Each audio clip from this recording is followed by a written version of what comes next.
Et nous voilà dans le chapitre 12. Je ne sais pas encore comment va s'articuler ce chapitre, parce que j'improvise. Je prends le micro, je l'allume, et on y va.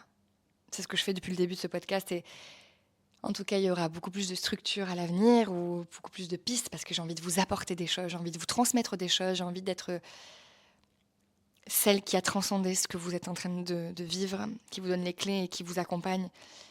Pour certaines, je sais que je suis déjà mentor, et c'est exactement ça le mentor, et la leader que j'ai envie de devenir.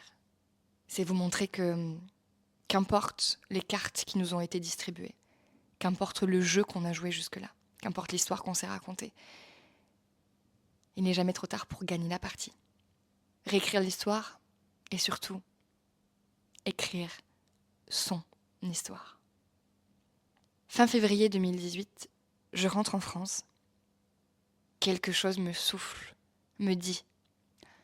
Mon ego spirituel, mon ego, je ne sais pas. Si vous voulez analyser ce truc-là, analysez-le. Moi, je n'ai aucune idée. Mais quelque chose me dit de retourner à Barcelone. Ou en tout cas de reprendre contact avec Georges, puisqu'il était toujours en train de rôder. Toujours dans je te prends, je te jette, je te donne espoir, je te montre. J'ai plus besoin de toi, mais en fait, tu sais, voilà. J'aime bien parler aussi avec des rythmes de voix ou des gestes, puisque vous savez que le mouvement est quand même mon outil principal. La danse avec un grand D, mais le mouvement dans son corps. Et des fois, il n'y a pas besoin d'explication, juste des onomatopées ou des mouvements, des gestes traduisent exactement les choses. Donc il y a ce truc un peu dissonant et on décide de se retrouver. Georges a bien changé sur quelques points. La machine est lancée pour lui, je vois que ça roule très bien. Mais je pense qu'il y avait aussi un côté, putain, il s'en sort sans moi. Ou, voilà, si je suis très honnête avec vous, c'est ça aussi. L'humilité, se regarder en face, c'est aussi oser dire quand on a été victime, j'ai eu une part de responsabilité. Et en tout cas, qu'est-ce qui a fait, quelle faille chez moi, vous voyez ce que je veux dire, quelle faille chez moi a fait que je suis arrivée en position de victime. Et donc voilà, j'arrive chez Georges et je ne sais pas comment vous dire que la machine repart. Mais en tout cas, il est très fort aussi et la machine repart. Et là, il me dit, mais j'ai une vision pour toi. Puisque il me dit, en fait, j'ai changé, tu vois bien. Et puis je voyais cette dynamique où il a changé. Il est plus dépendant de moi, en tout cas plus de mon énergie, il est plus en mode vampire, mais il a son propre truc à lui. Et là, j'exprime quand même le truc de dire, mais moi, je peux pas rester là sans rien faire et attendre que ça me tombe dessus, bien évidemment. Il me dit, mais non, mais si tu veux, moi j'ai une super idée. Pourquoi pas ouvrir une chaîne YouTube à toi où tu donnes des cours de danse, mais sur YouTube. Et nous voilà partis. Nous voilà partis dans cette aventure où j'ouvre ma chaîne YouTube. Super Milo est née. La chaîne YouTube Super Milo est donc née en mai 2018, je crois, le temps que tout ça se fasse. Et le concept phare, c'est apprendre un pas en moins de 5 minutes. Je sais que beaucoup d'entre vous viennent de là. Et à l'époque, bien évidemment, je n'ai pas démarré avec 241 000 abonnés. Et le concept était génial. La première vidéo YouTube a été un peu catastrophique puisque j'ai presque cassé une guitare tellement j'étais stressée, j'ai glissé, la guitare est tombée. Enfin bref, j'étais très stressée. Et quand on regarde ma première vidéo YouTube, ça n'est pas du tout la Milo que vous avez aujourd'hui en face de vous. Bonjour à tous, c'est Milo, j'espère que vous allez bien. Après, on a été sur du bonjour à tous, on a été dans toutes les phases de recherche, et parce que c'était pas naturel, parce que je savais pas le faire, et puis j'avais jamais appris, hein, tout simplement. Mais ça a été une aventure super géniale. Avec Georges, ça allait beaucoup mieux. On avait appris vraiment à parler, à se reconnecter. C'était reparti dans une lune de miel, hein. Faut pas se leurrer. Évidemment, je ne suis pas retournée à LA. J'ai dit à Hector et à IJ que Georges avait changé, que notre relation était géniale, et c'était le cas. Vous imaginez bien que cette bête qui rôde, elle n'est jamais bien loin. Et une fois que votre pied est pris dans le piège à ours, la bête peut enfin se montrer. Voilà, on y est. On y est, et je sais encore pas vraiment ce que je peux dire, ce que je veux dire. Depuis le début de ce podcast, avec tous ces chapitres, Il y a une narration, il y a un storytelling. Et là, je vous avoue que c'est compliqué d'avoir un storytelling précis parce que déjà, on partirait sur au moins 120 épisodes parce qu'il y en a eu des épisodes. Et parce que des fois, la timeline où les choses sont un peu floues, décousues. Et surtout que je sais pas exactement à quel moment je serai plus à l'aise de dire quoi. Et je demanderai à toutes les personnes sensibles, toutes les personnes qui ne sont pas en capacité d'entendre des choses dures, d'entendre des choses violentes, faites-moi confiance. Quittez cet épisode et reprenez plus tard. En tout cas, s'il y a bien un épisode dans lequel j'ai envie de parler, ce sera celui-là. Bien qu'il n'ait pas commencé comme ça. Le premier vrai épisode de violence dont je me souviens, en fait, mes parents ont acheté un voilier, un petit voilier, avec lequel, pendant leurs vacances, pendant leur week-end, ils partent sur la Méditerranée et surtout, ils font le tour de la Costa Brava, tout ce qui est Barcelone, Majorque, Minorque, tout ça. Et cette année, ils sont venus à Barcelone et ça tombait bien parce que j'y étais. Donc, ils avaient leur bateau à quai. Et il y a une soirée où Georges n'a pas voulu venir parce que Georges avait des fois des envies très spéciales ou très, très capricieux. Mais en même temps, ces gens-là, on les respecte aussi parce qu'ils savent dire non. Ils savent, voilà. Et lui, il avait envie de faire son truc dans sa soirée. Il n'avait pas envie de venir. Il n'avait pas envie de faire d'efforts.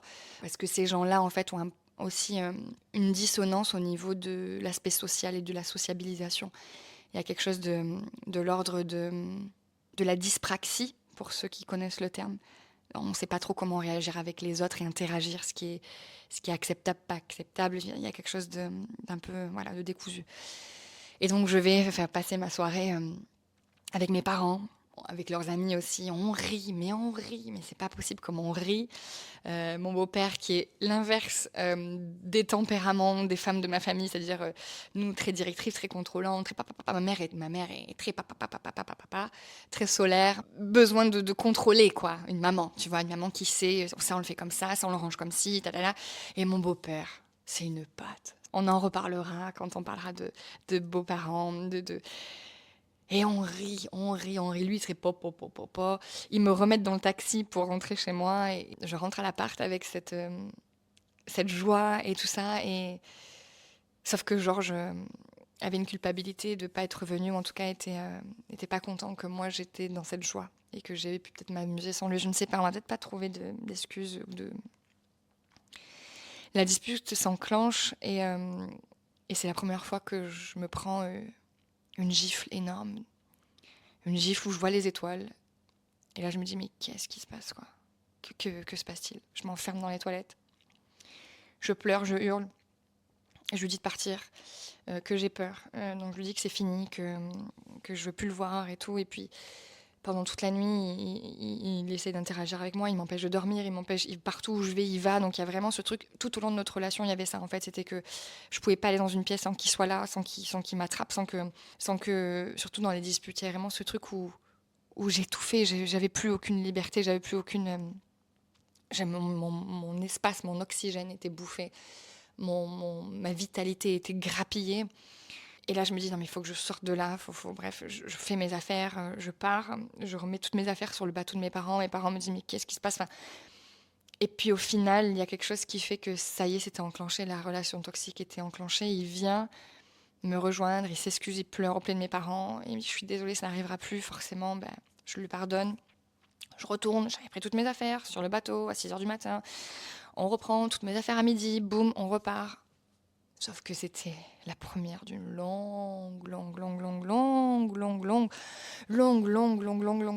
longue série. Je vais pas vous raconter les épisodes un par un. Je vais juste mettre mes couilles sur la table, mes ovaires sur la table, mes boobs pour les plus féministes d'entre vous. Et je vais vous dire ce qui s'est vraiment passé pendant 4 ans.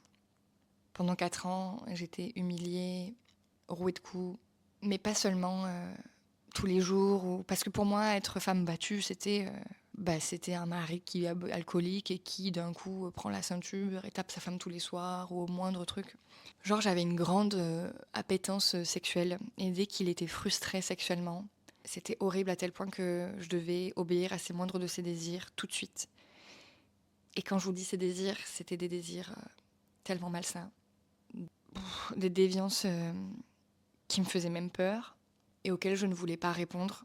Et je sais pas si vous avez suivi les épisodes, mais dans le chapitre 9, je pense, dans le chapitre 9, je vous parlais d'une chose qui m'avait vraiment interpellée et qui m'avait choquée.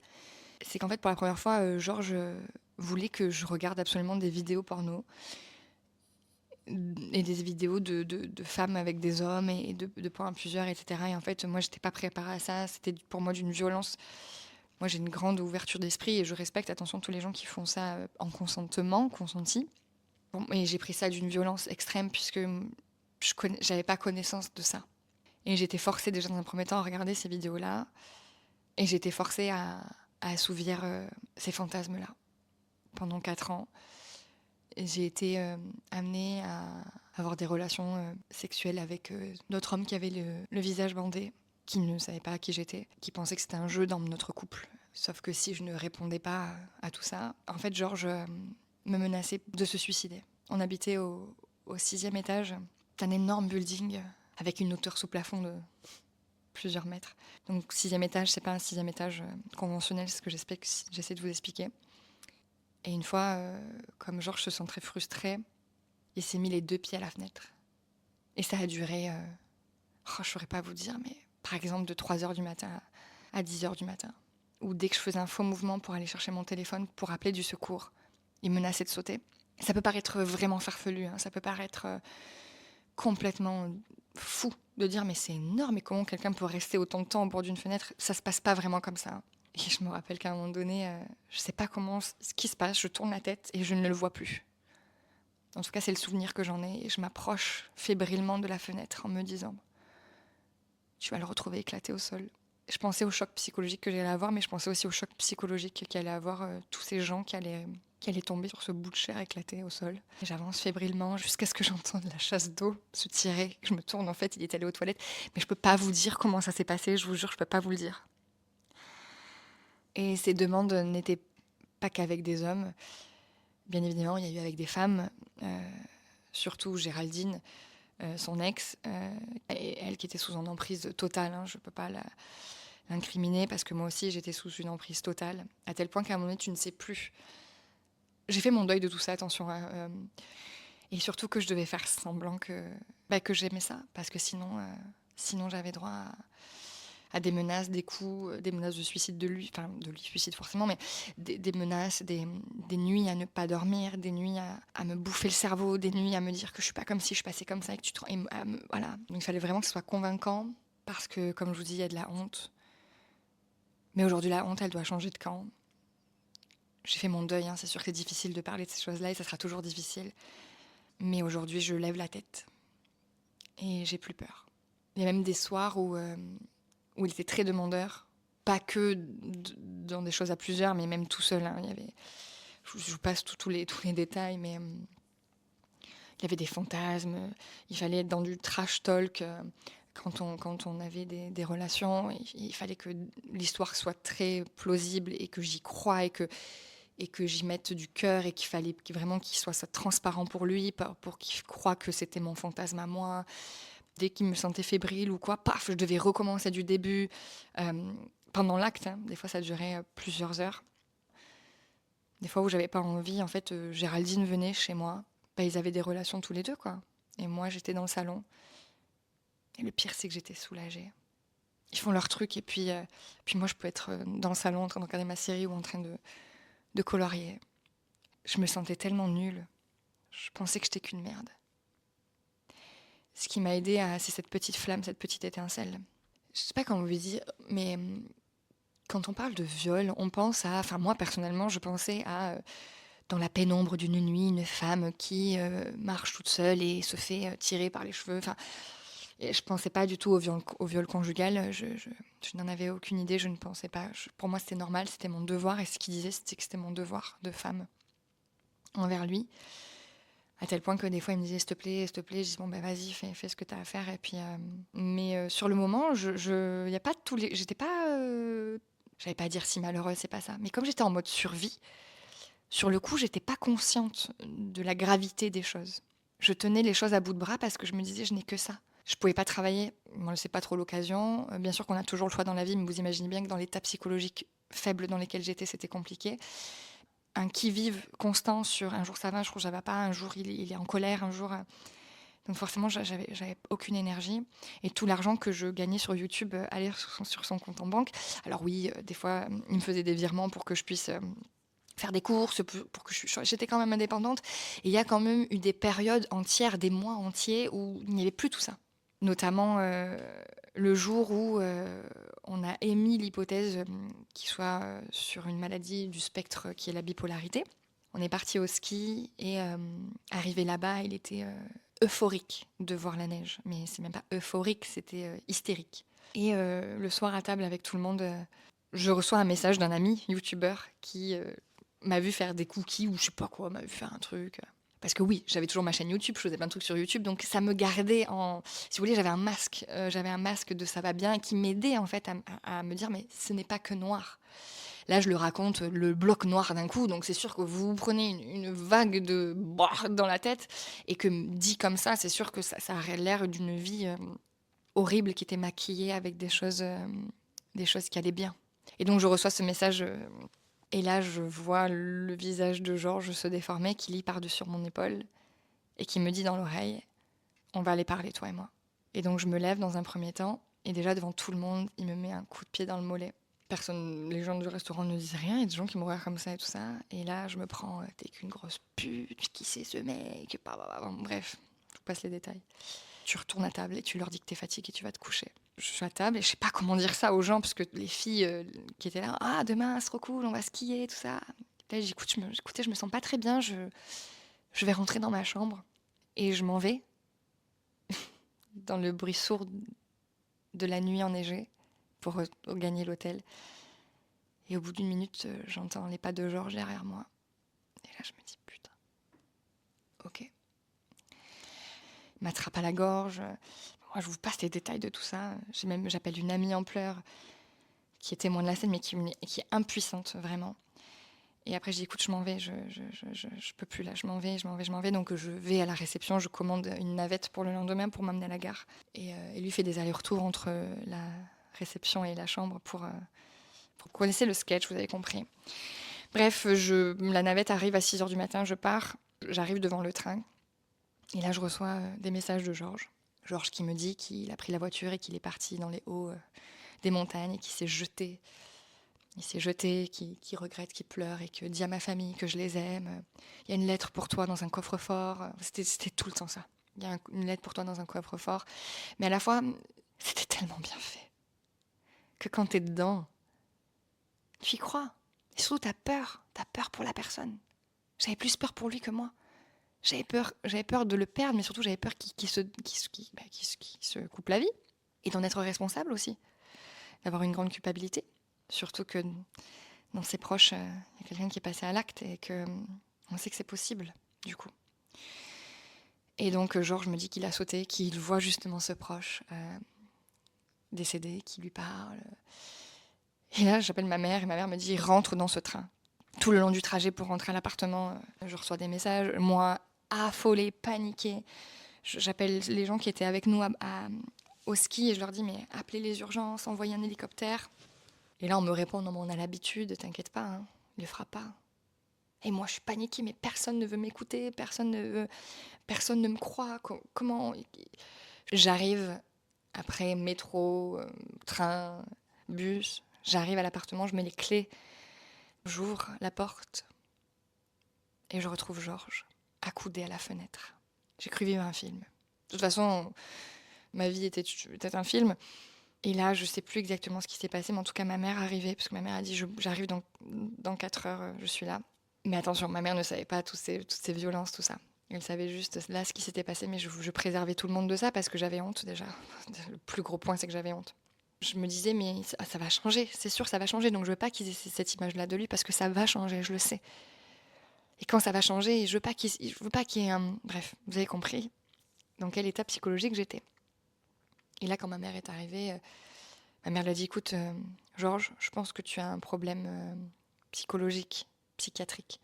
Il faut qu'on fasse les examens et on va s'occuper de toi. T'es pas tout seul.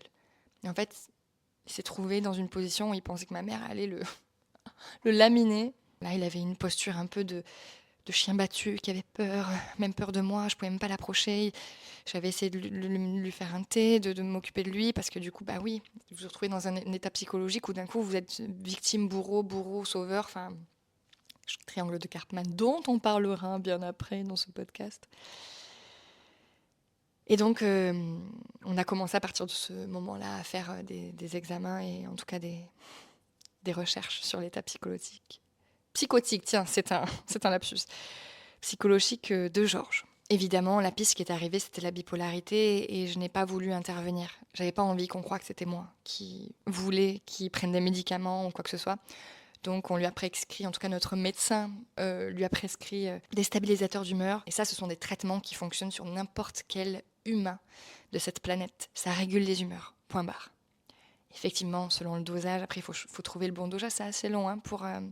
J'ai une amie qui est, je vous en parlerai de cette amie, parce qu'elle a un rapport avec cette histoire, qui est bipolaire et qui sait combien c'est long, combien c'est un combat de tous les jours pour pouvoir trouver le bon dosage, le bon traitement et pouvoir vivre une vie saine et équilibrée. Donc on était parti là-dedans, mais du coup je n'intervenais pas ni dans les rendez-vous psychiatres. Et d'un coup là, tout s'est éclairé. C'est comme si on avait trouvé la solution et que la vie ne serait plus jamais la même. Et c'est ce qui est arrivé pendant quelques mois, la vie n'était plus la même. Georges est retourné au travail, lui qui n'allait plus au travail. On a retrouvé un équilibre de couple normal. On regardait l'amoureux dans le pré avec une quiche au poireau. Le lundi, c'était notre rituel. On faisait nos courses tel jour. On avait un équilibre pendant quelques mois, un équilibre assez parfait. Jusqu'à ce que petit à petit, cet équilibre se brise morceau par morceau. Je n'ai pas vu venir. Je ne saurais même pas vous dire comment c'est arrivé. Ce que je peux vous dire, c'est que on a rencontré une bande de potes avec qui ça a matché tout de suite.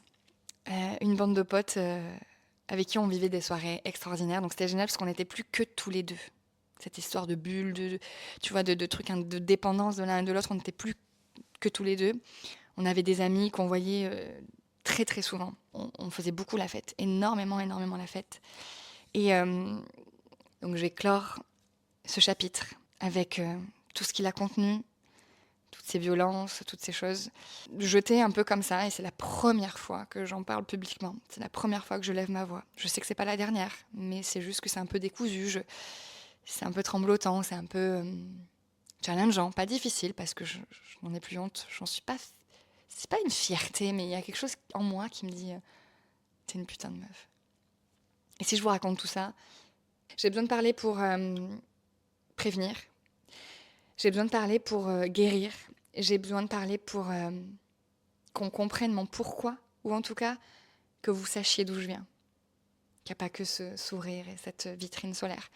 Surtout pour prévenir, je pense, parce que une fois j'ai posté une vidéo sur Instagram qui parlait d'une conversation avec ma gynéco et d'autres victimes sont venues me parler alors que je n'en avais même pas conscience de ces personnes-là. Donc aujourd'hui, j'ai envie de parler pour réparer et pour oser porter cette voix.